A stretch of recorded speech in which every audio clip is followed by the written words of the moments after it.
Kaya pala sabi ni client masakit ang kanyang paa mga kanels kasi tignan nyo naman na malaki na pala yung engron ni client, kuko yan mga kanels na bumao na sa ilalim ng kuko ni client. Kaya tignan nyo dito mga kanels kung paano ko natanggal yung napakalaki ng engron sa ilalim ng puan ni client mga kanels.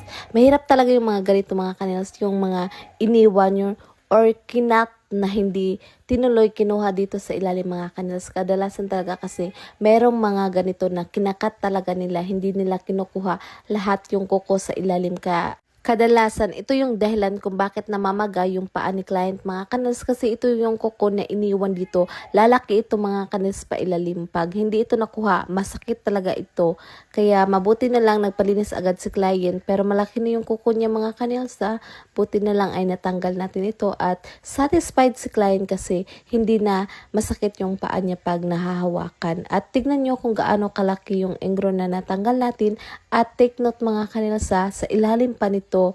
Pag push ko ng pusher, meron pang matigas sa ilalim. Meron pa pala itong dry skin na nasa ilalim at natanggal din natin ito mga kanels. At kung nagustuhan mo yung video ko, please follow and share. Paka-like naman for more video.